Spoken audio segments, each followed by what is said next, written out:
welcome. We're talking about escaping narcissistic abuse. That's the focus of discussion today. Welcome, welcome, welcome, welcome. The conversation today is about escaping narcissistic abuse. So, what's been your experience with narcissistic abuse? Why did you escape narcissistic abuse? What's your story?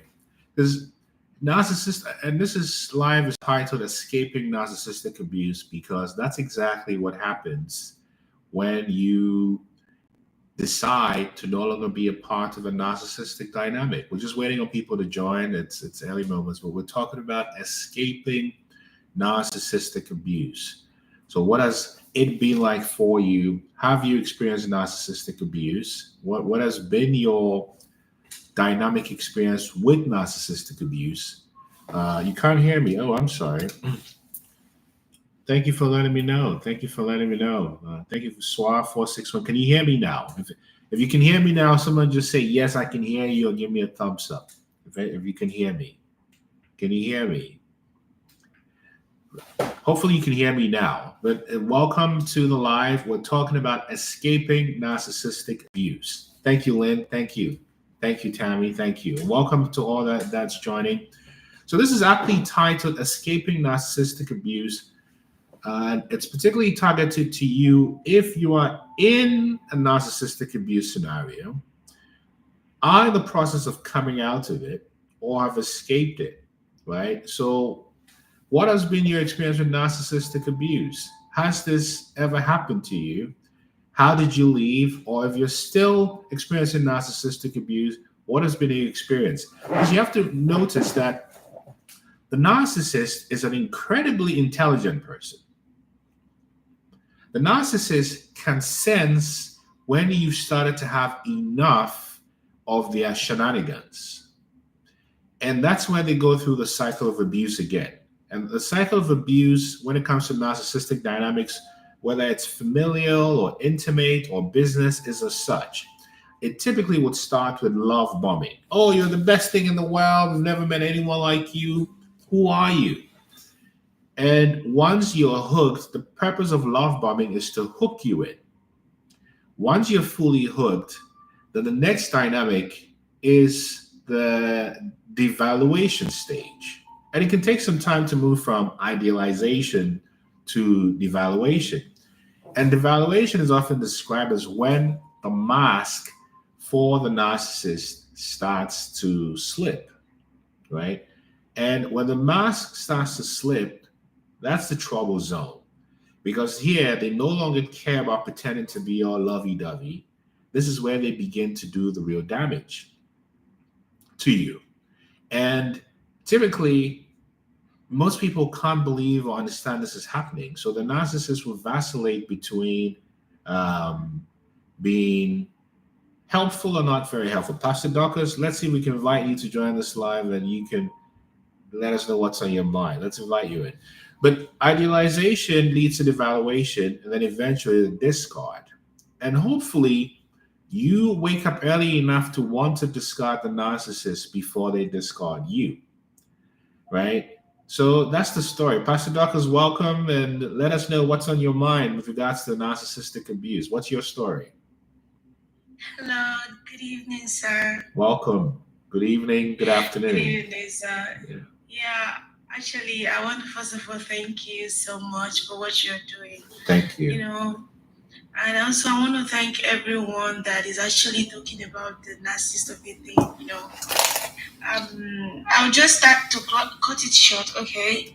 So I was married in 2018, and my relationship was within a few months, and the next thing I got burst into the marriage, okay?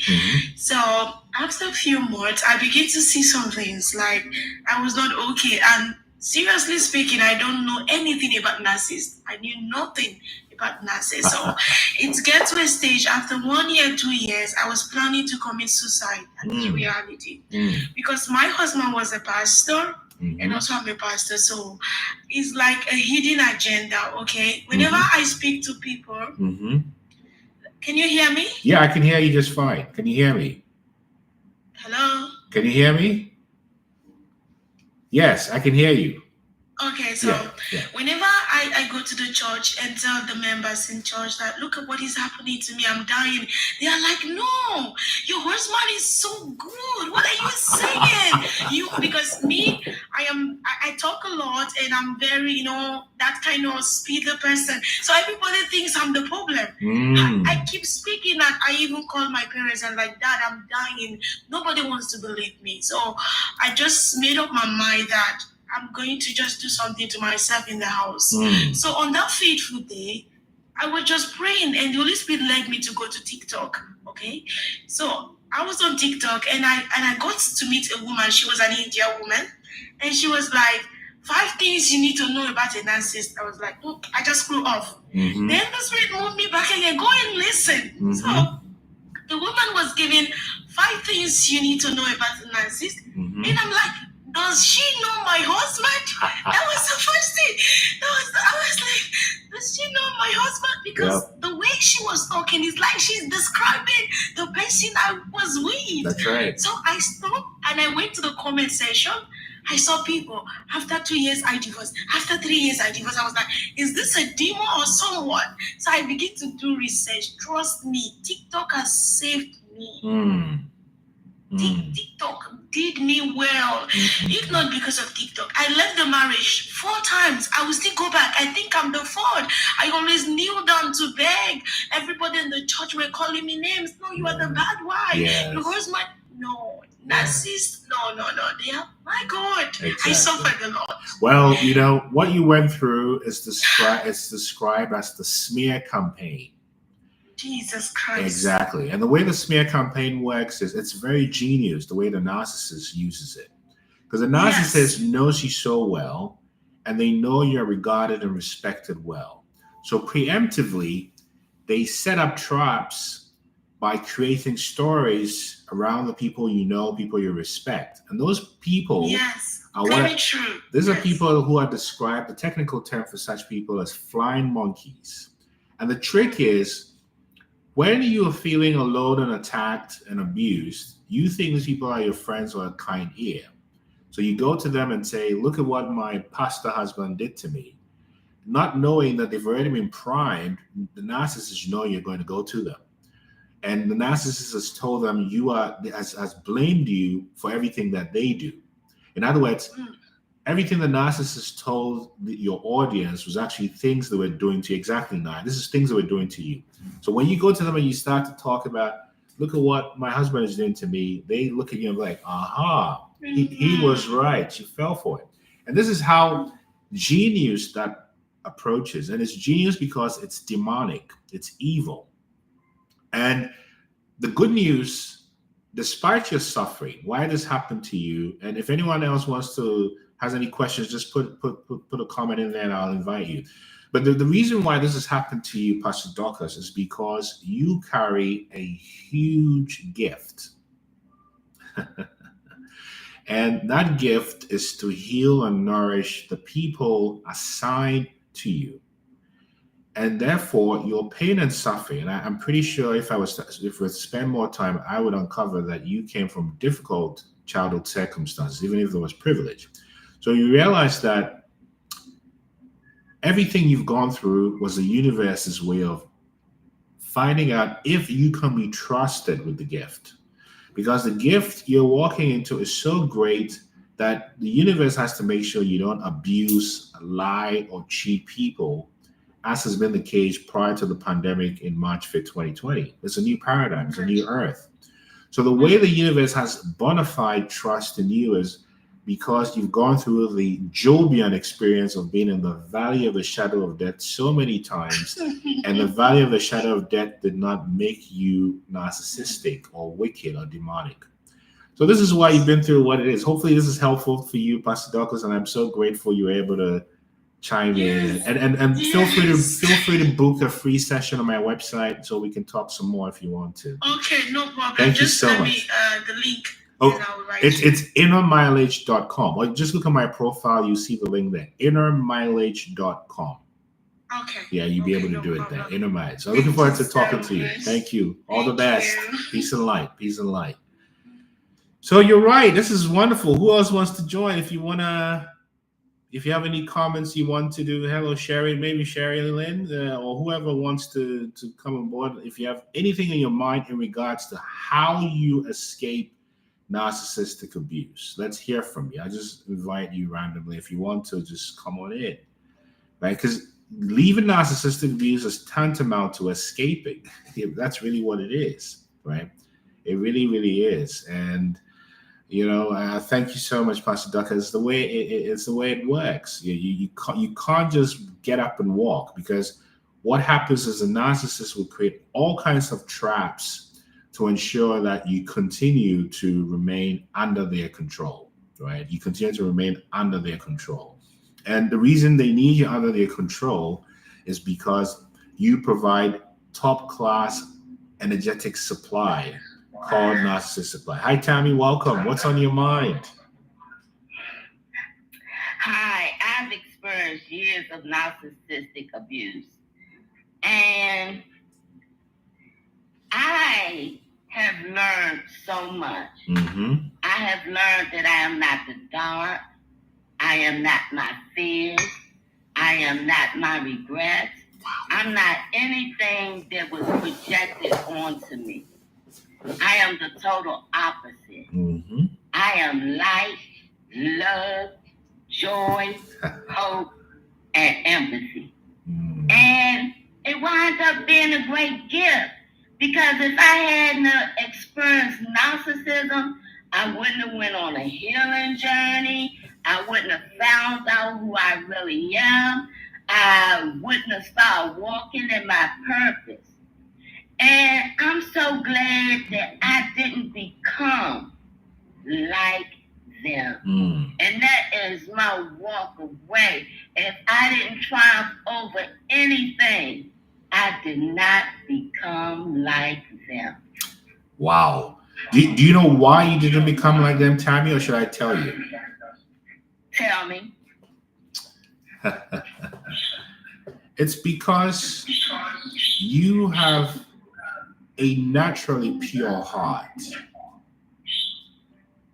And it's a heart that reflects the state of love that the universe has for us. Unconditional love. In other words, when you have unconditional love, you don't need to qualify for it. When you're with a narcissist, it's pure conditional love. It's not even love.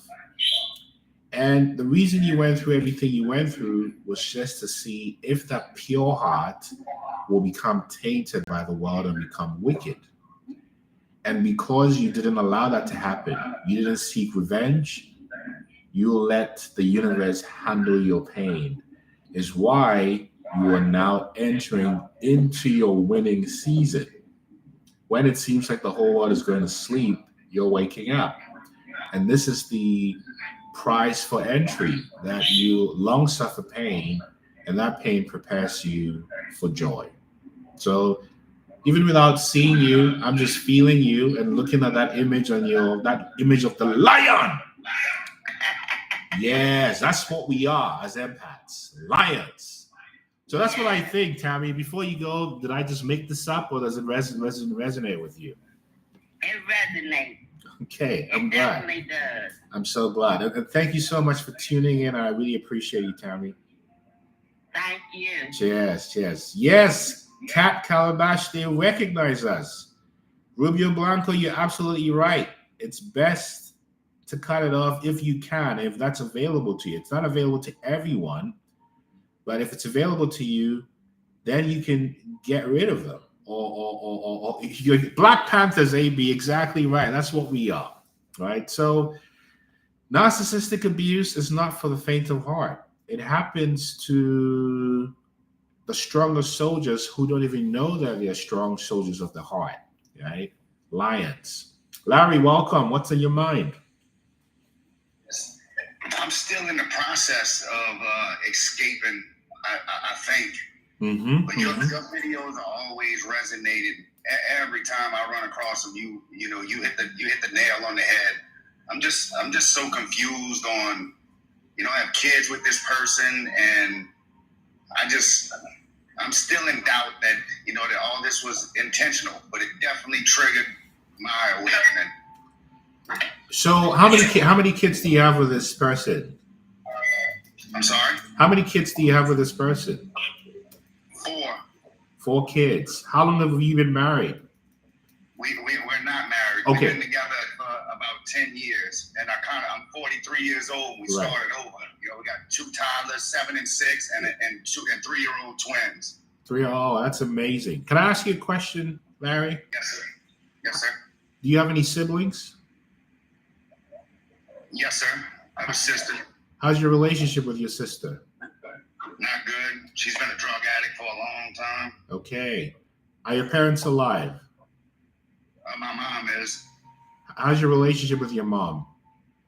Me and my mom's relationship is good. My mom is very spiritual. She's been helping me a lot through this. Amazing. How about your dad when he was alive? What was your relationship like with him? He was wonderful. He was my best friend. Wow. What happened to your dad? Brain aneurysm, just died all of a sudden at 54. You know, can I tell you something, Larry? Just listening to you, just picking up on what you're saying. Yes, sir. You are in denial of the trauma that happened to you as a child, because there's no way you attract a narcissistic relationship unless you were primed and conditioned for it. And the reason why you're still resonant to this narcissistic abuse is you're just now making sense of what may have happened to you. And hearing you, I hear a very kind person who's a little bit scared. And the fear you have is an internal fear. Am I making this up, Larry, or am I talking to you? No, sir, you're talking straight to me. What do you mean I'm talking to you? Tell me more, Larry. Yes, sir, you're definitely talking straight to me. So, Larry, you're not going to get free until you come to terms with what happened to you in your childhood and then forgive it. And then when you do that, you are free from any narcissistic entanglements, because forgiveness is a high vibrational feeling. Yes, sir. And the only way a narcissist can reach you is to trigger you into low vibrational feelings. Does that make sense? Yes, sir. That makes absolutely sense. So, Larry, I've been through this. I know what it's like to separate from a narcissist with children. I've done that a couple of times. I've been married and divorced twice. So what I would tell you is really prioritize your own internal forgiveness. Denise, I'm so sorry this is happening. And you can book a free session on my website, Larry, whenever you want to talk. Does that help? Yes, sir. I got it wrote down in my wallet. I'm so glad. And I'm wishing you. Need to do it. I'm sending you a lot of good energy and looking forward to talking to you, okay? Thank you. All right. All the best. All the best, Larry. Denise, what on earth is happening? The narcissist is interrupting your life because they know you're waking up. They're so great at sensing this. And Jazz and Laughter, I really love your name. How is life with you? What's on your mind? You want to chime in? Any other thoughts on your experiences with narcissistic abuse? If you want to come in, just come in and let's talk about it. See, the narcissist, one of the mistakes we make is really underestimating the intelligence of the narcissist. And thank you, Chipper Guy, for the boxing gloves and all the gifts and the things that are coming in. The narcissist is incredibly intuitive and intelligent. The difference is they use their intuition and intelligence to control and dominate and manipulate and lie and gaslight. Whereas the empath uses their intelligence to heal, to bring love. That's not what the narcissist does. The narcissist is simply here to extract energy and hopefully swap destinies with you. They call it the doppelganger energy. That's what it's called. So this is what it does. And there's some questions here. How does EMDR help with healing from a narcissistic relationship? Yeah, because you're reprogramming how your brain, with the eye movement, thinks about what has happened to you. It's about reprogramming. So whether it's EMDR or it's journaling, it's yoga, it's meditation, they all help, right? They really help.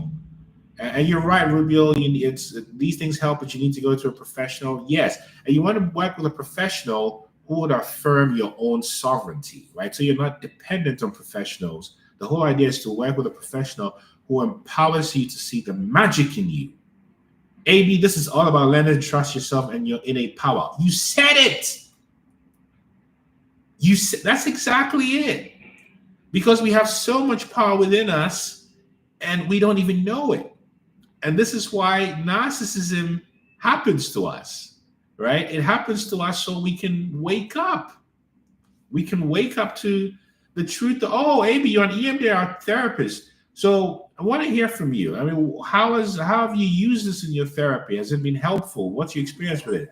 Hi, synergistic soul, synergetic soul. Welcome. What's on your mind? Can you hear us, synergetic soul?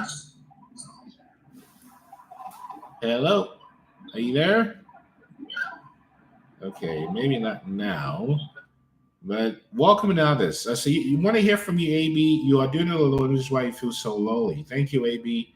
I sadly have been through a lot too much. That's why I needed ASMR. Rubio, what do you mean? Say more. And if you're comfortable, let's get you in here so you can say more. What do you mean? What happened to you? Narcissism will completely change you. It will completely change you. It will reshuffle you. It'll reprogram you. And you come out of it not the same person. You come out of it better, right? You come out of it way, way better and more attuned to the truth of who you are, right? So this is really just the work of what we do, which is to enable you to understand why these things have happened to you, why they keep happening, and what you can do about it, right? So narcissists are not to be underestimated. They're incredibly powerful, incredibly intelligent, but the good news is they're not more powerful than you. They trick you into thinking they're more powerful than you. Nay, I'm an estranged wife because of my husband's abuse. Say more. What happened to you? What happened to you?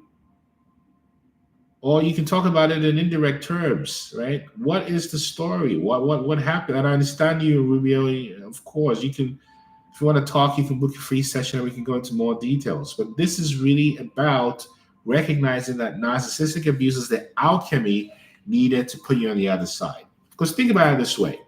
Alchemy is about transmuting brass into gold. But the process of transmuting brass into gold has an intermediate gap. And that intermediate gap is the fire that forges brass into gold using an alchemical process. Similarly, for us to walk into our full purpose, narcissistic abuse is the fire that forges that internal connection to what's beyond. And this is true from a quantum physics perspective, from a spiritual perspective, from a neuroscientific perspective, and also from an esoteric perspective, right? It is proven that the hero, and here I'm using Joseph Campbell's work, becomes the hero after they've gone through the dark night of the soul. They've refused the call. They've walked this walk that many people would have been destroyed by. And it's that courage that transitions you into becoming a full light worker, someone who embodies truth. You embody truth because you are truth, and you become truth because you refuse to be tainted by the overtures of narcissistic abuse to become as wicked as the narcissist. Millie, you walked up 2 years ago from a 17-year relationship. Best lesson ever. What happened? Tell us more. How did that happen? And how did you find yourself? How did you find healing? Right? What's that process for you? I want to hear from you if you want to talk, right? So this is really the story that narcissistic abuse is not designed to hurt you. In fact, you cannot transition to your highest self until there's a test. We all took tests coming out, whether you did the LSAT or the SAT or the O levels or the A levels, there's always a test. And what does the test come before? The test comes before graduation, before promotion, before going to the next level. So similarly, if you've been on this path of knowing that you're different, then the narcissism is the initiation that puts you over to the other side. And remember, there's no advancement without initiation. That's why you have fraternities and sororities all have initiation processes, right? This is what happens. So this is the process of becoming a light worker. And you realize you've earned the ability to walk in light because you went through so much darkness. And using the law of polarity from ancient Egypt, you know that darkness is a precondition for light. Thank you for that. Darkness is a precondition for light. Thank you for the gift. Thank you so much. I really appreciate it. So the darkness that you're experiencing is not to punish you. It's not to punish you. The darkness you're experiencing is to raise you to your highest possibility, which you wouldn't have because you didn't know how amazing you were. How would you know? Because everyone around you told you you were not. And they told you you were not because you are. You see? This is really the story about understanding why you went through this experience. Everyone around you projected what they were to you. And what they were was recognizing that there was something different about you. And I'm talking here about early caregivers, parents, friends, siblings, bosses, even strangers, relatives. There's just something about an empath that is a mirror to people's demons. And this is all energetic, it's all frequential. It's not something you do, it's just who you are. And so when people come around you, they realize that there is something you have that they're missing, which is the spirit of empathy. And as a result, there's compensating feedback, which is to try to put you in your place. And the purpose of trying to put you in your place is to not make you realize that you're actually special and different and wonderfully made. Do you see? This is the whole point. So when those spells are cast, because the real witchcraft is not some old person over a cauldron going, hey, blah, blah, blah, blah, blah.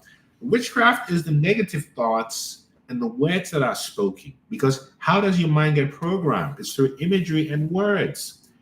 Mouth to ear, hence words are spells. Do you see? This is how it happens. So I'm glad it's resonating. And Larry, I'm so glad you can see their demons, and it makes you want to help them. It makes you want to help them because you are an empath. But an awakened empath only helps those by living that example or by offering help to those who approach you for help. You don't go around saying, I'm going to save you. This is what happens when you're early on the spiritual path and you recognize the truth that you want to spread to the world.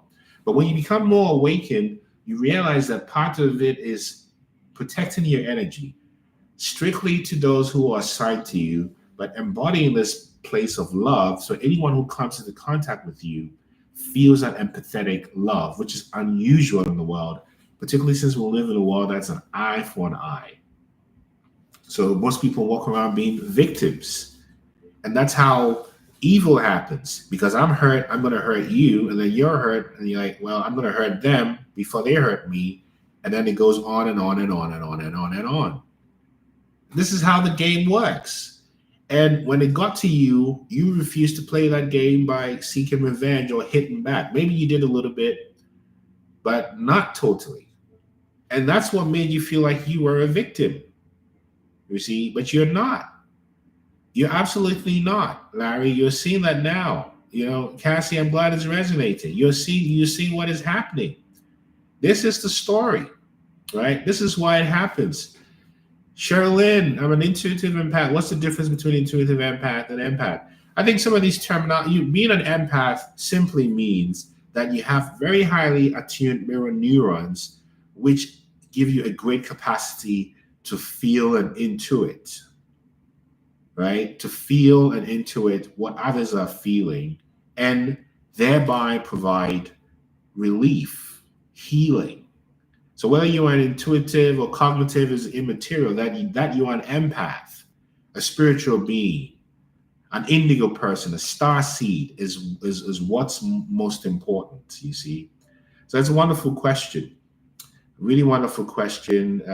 So I don't know if this helps you, Sherilyn, or let's see if we can get you to talk more about your question and what's on your mind. But this is really the story, that the narcissist is simply an initiator. They simply came to help you see who you are. That's it. And if you didn't see who you are, you were consigned to live a life without meaning and purpose. And what a travesty that is. And ultimately, what the narcissist wanted to do was swap energies to become you, so you become them. The narcissist wanted to become you, so you become them. Right? Welcome, spiritual mama. What's on your mind?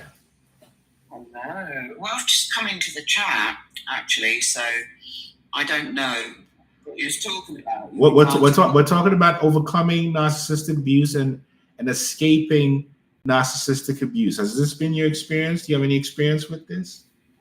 I have, yeah, but I'm the type of person that wouldn't put up with that.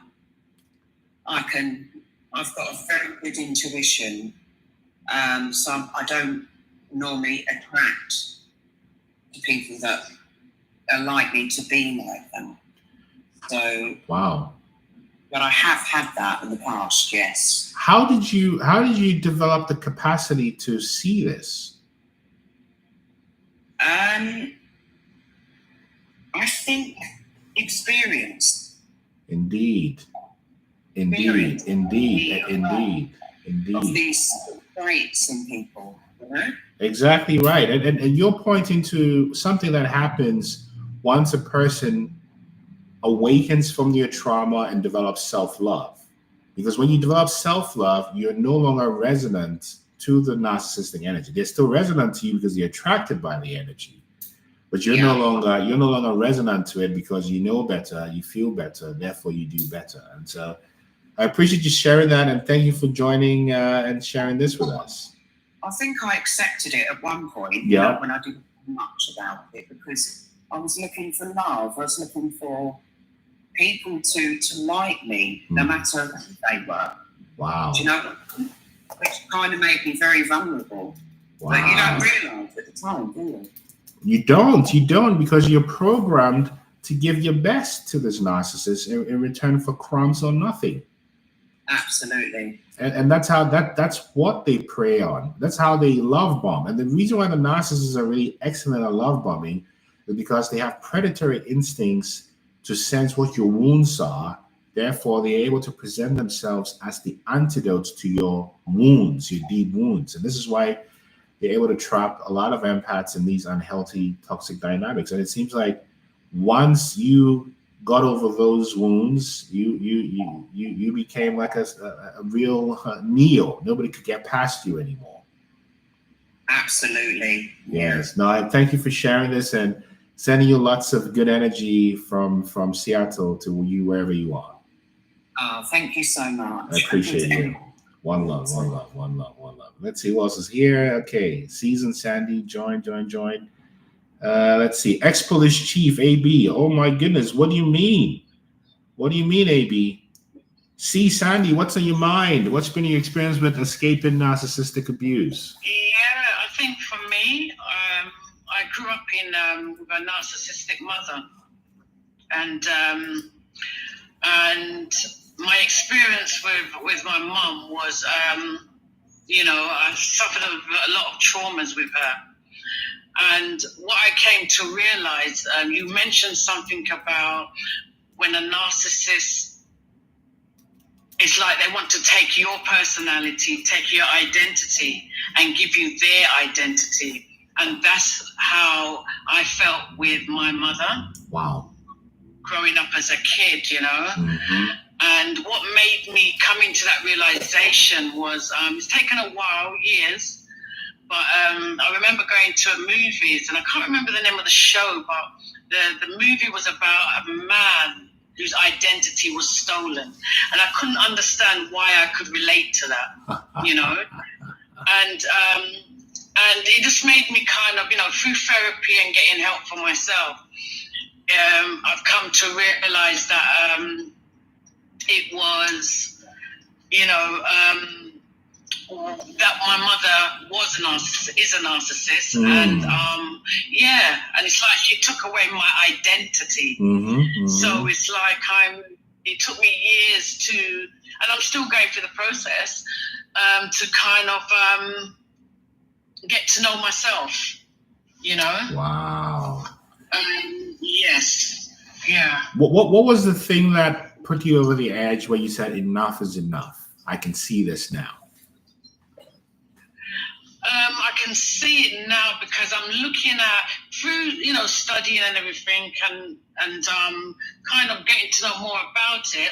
I could see the traits that I'm learning about in my mum. Wow. You know? Wow. Everything, I think everything, it's like,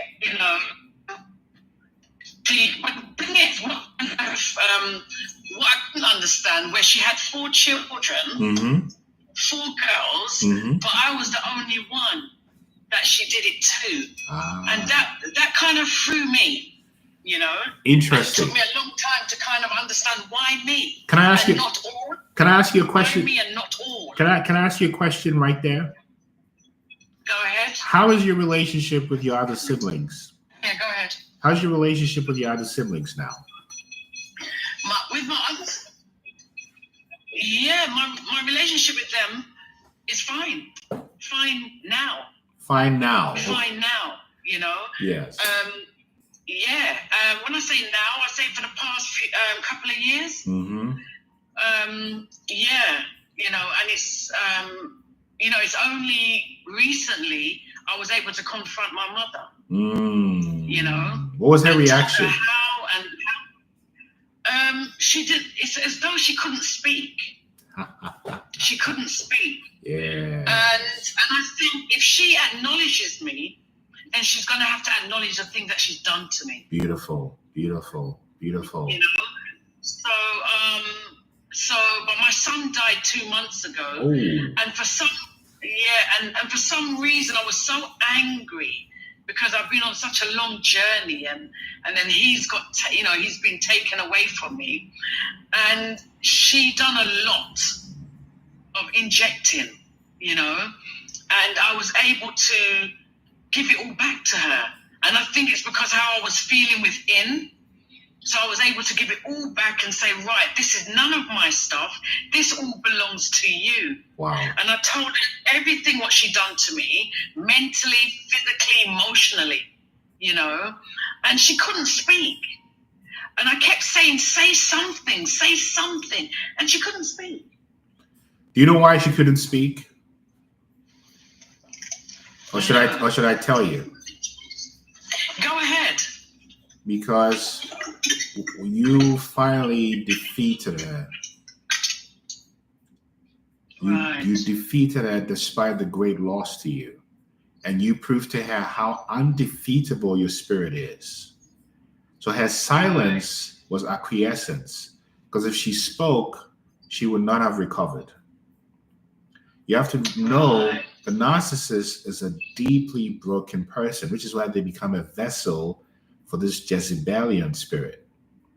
So just you are proving today that talking about this topic is not just a popular, fashionable topic, but it's a real thing, because the things that have happened to you, ordinary people would not have survived. The things that have happened to me, ordinary people would not have survived. Now, we all agree that life is difficult, so we all go through trauma. The first noble truth in Buddhism says life is suffering. And I'm Buddhist. If you go to the Christian Bible, it says in Romans 3:28, for all have sinned and fallen short. So everyone gets the shaft. But the empaths get the regular shaft and then a premium shaft on top of that. And this is the point. This is why we are like Navy SEALs. We are like the MI5. We are elites because of the intense trauma we went through that didn't break us or make us become like the narcissist. And when you're finally able to look at the narcissist in the face because you dealt with everything from a compassionate, loving place, even if you are unhealed, is proof that you overcame the world. Because you overcome the world by overcoming the self. Yeah. And that's what broke. I was denied of. I was denied. You denied. That's what broke your mother when you said what you said to her. because you didn't say it from a place of revenge. You just said it like, what's that movie, Antoine Fisher? You can't break me. I'm still standing. I am here. And I'm saying this for me, and I'm saying this for you, and I'm saying this for everybody who's here. We are still standing, and this is our time. And before you go, I don't know if you have any closing comments for the audience here. What would you like to share? What would I like to share? Oh gosh, what can I say? You know, when I did what I did, I felt very empty. Yeah. I felt very empty because it's something I've been carrying for a very long time. And emptiness, and I had to come to that place of just being there with the emptiness. That's right. Being there with nothing else in me. Exactly. That belongs to her. Exactly. And I was able, and I'm still here with the emptiness.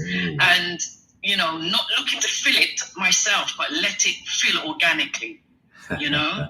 You know, in the Buddhist parlance, when you talk about emptiness, is one of the highest realizations, because everything is inherently empty, which is why when you have an ordinary mind, you want to fill it with distraction. But the true state is a state of emptiness, from which place we become the observer. And the observer observes from a place of pure awareness. That's what you know, what's yours and what's not. And this is the point of waking up to your highest truth. So I congratulate you on your journey, and I'm sending you lots of good energy from here in Seattle to you, wherever you are, C. Sandy. And thank you really for sharing. Thank you for sharing your hearts, because that's what you did. Thank you, everyone. One love. Yeah. So maybe we'll take one or two other comments, but you see, this is the story. This is real. That these narcissists are so intent on destroying. Bishop Shut Styles, I love Buddhists. My spirit has been attracted to them forever. You know, because it's about the truth. Whatever is capital T truth. We all have our small t truth, which is if you were born in Japan, then you act in a certain way. But what if you were not born in Japan? Would you still have the same story? Thank you, Joan. I really appreciate you connecting. AB, I have to reconnect anytime you want, right? This is the point. This is like the full card in tarot. That's exactly, I'm just catching up with some of the comments here. Non-attachments, Tammy. That's exactly it. Wow. There's some awakened people in this chat. It was never about you. Exactly right. You see? So if you want to join the chat, maybe we'll take one or two more. Just indicate that you want to, or just call on a few others. But this is beautiful that we are uplifting each other from this scourge that has run the planet for so long. And the reason why we are all becoming more aware of narcissistic abuse is because it was revealed during the shutdown. It isn't because it's the most comfortable thing to talk about. That's the reality. And let me even give you more information. The Surgeon General of the United States, Dr. Vivek Murthy, I think it was either in May of this year or sometime last year, revealed a report about the loneliness epidemic. Do you see what's happening to society? The loneliness epidemic. This is the spiritual warfare we're doing to these things. Why do I love these women? Dan, you love these women because you're broken and you don't want to face that. That's why they keep coming to you. That's why. But if I'm wrong, come and let's have a chat, right? The chipper guy got a new job, things are going great, and she said to let me know when you think it's not going to work. Yeah, it's programming. Because the program is the witchcraft. I'm going to tell you it's not going to work out, and then you start believing it, and then you manifest it. In neuroscience, that's called confirmation bias. That you manifest the good and the bad. You are the angel and demon in your own life. And the narcissist knows this, which is why they use the power of spellcraft, which is lying, gaslighting, and manipulation to trick you so you become the demon in your own life. Because no one is capable of hurting you. They have to project something to you, and then something inside you has to agree to give yourself permission to hurt yourself.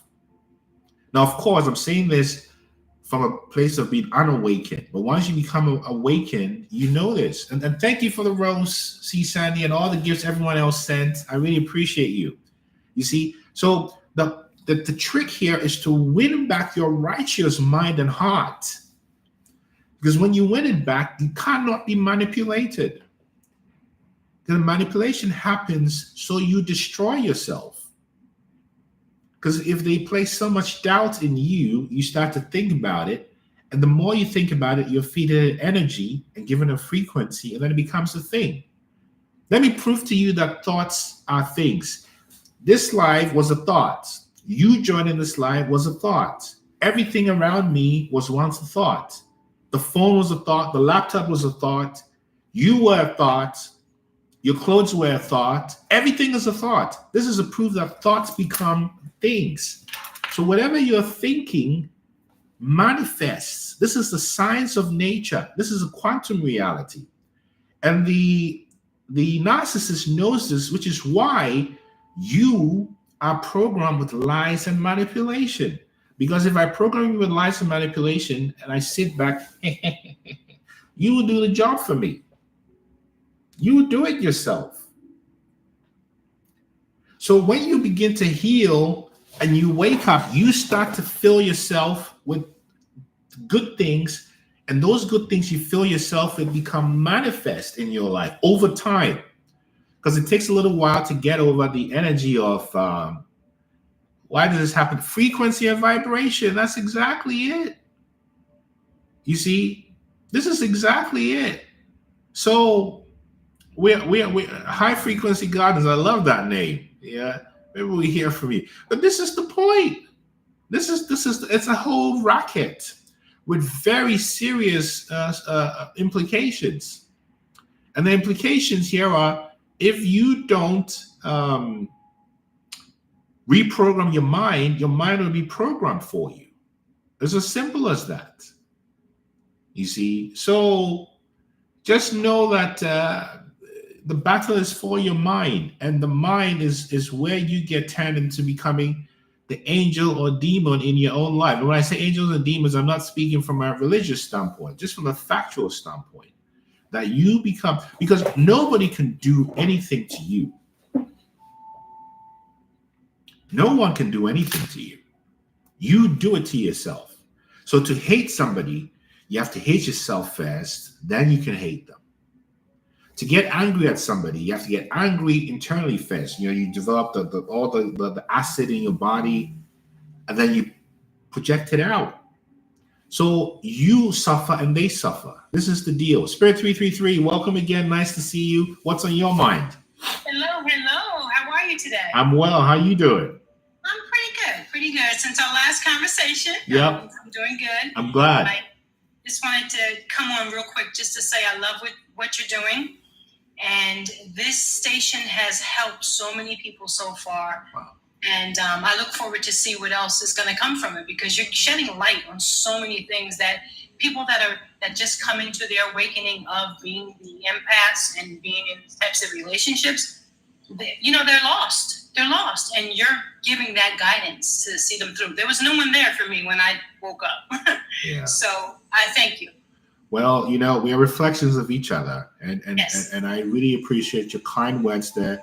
Really, truly spoken as an empath, and not just hearing you, but I'm feeling your words. And I am because you are, because we all are. These are the words of Archbishop Desmond Tutu. He called it Ubuntu. I am because you are. And imagine if we all lived in the world, exactly, if we all lived in the world where I am because you are. Could I hurt you? I couldn't. Because if I hurt you, I'm hurting me. We can have a disagreement, but I couldn't hurt you. And this is exactly what the fifth dimension is. When you transition to the third dimension, you get stuck in purgatory in the fourth dimension. What's the meaning of this? Why is this happening? When you heal yourself, you're in the fifth dimension. Because in the fifth dimension, just about everyone there has healed and looked at their trauma. So it's just about love and peace and boundaries and community and independence, sovereignty. And this is what it is. You can't go to the fifth dimension if you're still carrying baggage. And again, the fifth dimension is not a place. The new earth is not the place. It's a mindset. Oh la la! What do you? It takes a minute to get there, but when you get there and you realize it, you're like, oh, shoot. Well, Is that simple? It's that simple. Well, the Christians call it being born again. So when you think about being born again, when born again is the new mind, new name, new place. You're a baby. So the baby doesn't know how to eat. It doesn't know how to walk. It doesn't know where to go. And so other babies who are a little older but still babies can say, oh, no, this is how you walk. Don't worry. You're going to wobble a little bit. That's going to be okay. That's all it is. That's what we're doing here. That's what you're doing. Yes. And that's what we're doing. We're all doing this together. And so I appreciate you. And I want to send you lots of good energy on your journey and more acceleration on your path as a light worker too. And sending you lots of good energy. That's all I can say. Thank you. I appreciate and I accept.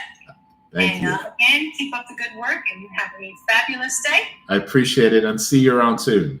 Okay. All right. Ciao, ciao, ciao, ciao. So others, maybe another 5 minutes or so before we wrap up this live.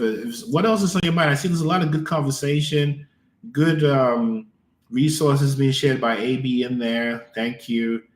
Let's see. Lightworkers Unite. That's exactly it. High Frequency Guardians. I love that.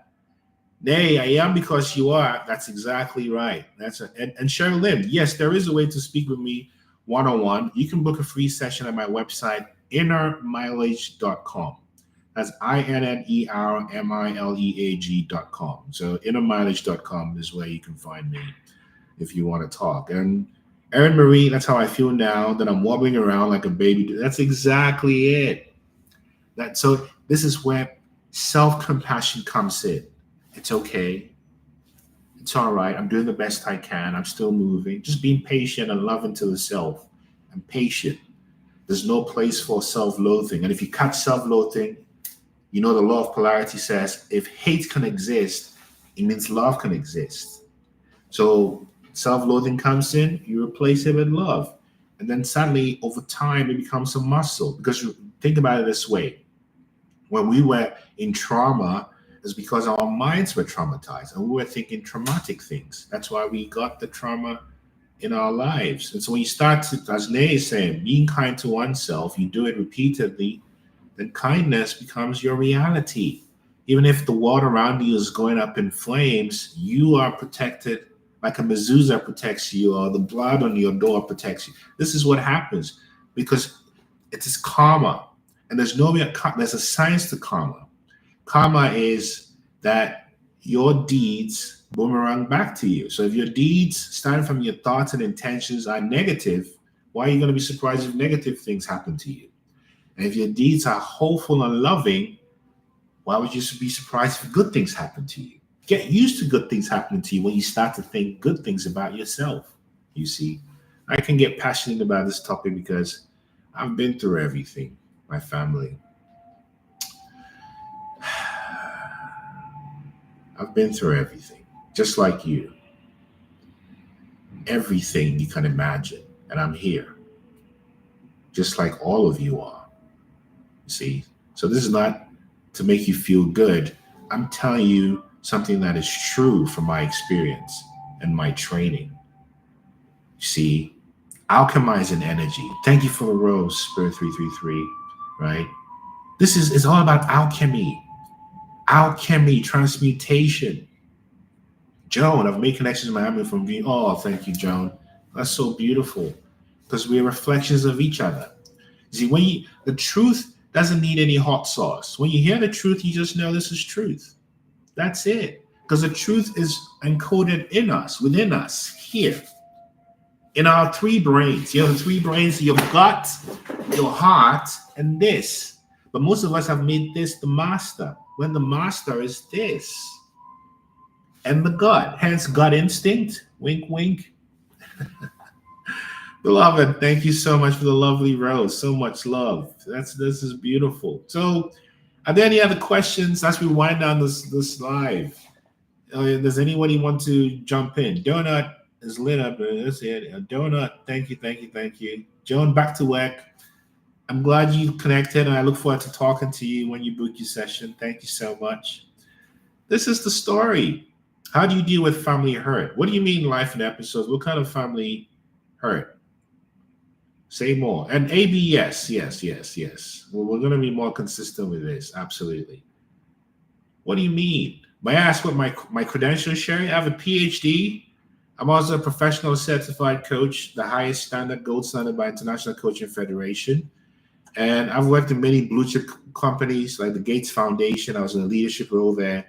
Microsoft, leadership coaching. The World Bank, leadership coaching. I worked in a lot of blue chip places. Deloitte, consulting, leadership, human resources, Booz Allen Hamilton.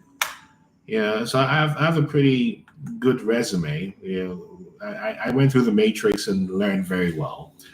So that's a bit of my training. And of course, from a coaching standpoint, I have many coaching credentials. I'm also adept at mindfulness practices. I'm a practicing Buddhist. I go on silent retreats. I just came up from a 20-day silent retreat in October. And I've got my Buddhist bona fides as well, in addition to my secular training, my coaching training, and my professional experiences. So I'm a PhD. I'm a professional certified coach, amongst other certifications, and I have a lot of blue chip experiences coaching senior leaders in some of the most blue chip organizations. So that's a little bit of that story. How can you help a spouse through this? And you cannot. High frequency guidance. You see, a lot of people preach and talk. Very few people actually live and embody truth. So when you live and embody truth, this is the best help you can give to a spouse, by becoming what you want to share with them. See, instead of talking about it, be it. Be the living stone. Oh, beloved, you are accomplished in a kind spirit too. We all are. I only said that because somebody asked the question. So when it's asked, I just got to respond. Like I say, when the test comes, you show you've been, when you're tested, you show you study for the test. And I've studied for the test, right? All praises, right? So how do you teach a child to not engage in the rage of other parents while in their care? The best way to teach the child is to be loving and kind, be the safe space for them. You don't want to get involved in any smear campaigning or comparing.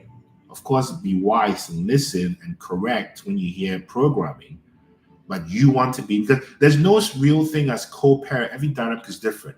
What I learned from one of my teachers is and I have children with narcissists. In the narcissistic dynamic, what you get is separate parenting, not co-parenting. So when you get used to the idea of separate parenting, right? Even though if you have communication with the other parent, you think of yourself from a separate parenting perspective, because a narcissist will use your children to try to manipulate you. And you don't want that to be part of the game. So you want to embody what you want your child to feel, which is accepted and loved and safe. Hopefully that's very helpful to you. But it's all about separate parenting. Of course, make sure you have the right attorneys and the right people around you to help you. But if you understand separate parenting, then you're actually freeing yourself from a lot of manipulation and future heartache, right? And so that's the story. That's really the story. So, folks, I want to thank you so much for joining this live today and spending time here. And I want to send you all a lot of good energy, a lot of happiness that's based on nothing but simply being alive. I want to send you a lot of gratitude, because gratitude is the fastest way to overcome any negative feelings. Just if you're feeling down, just practice gratitude, and all of a sudden, oof, all is well. And remember, the game here is to protect your righteous mind. I'll be on here again on Monday, next Monday. Let's see, Sunday. Protecting your righteous mind. So this is the story from me to you. We're in this together. One love, one life, one destiny. Selassie. Peace. Peace, peace, peace, peace, peace. Thank you, thank you, thank you.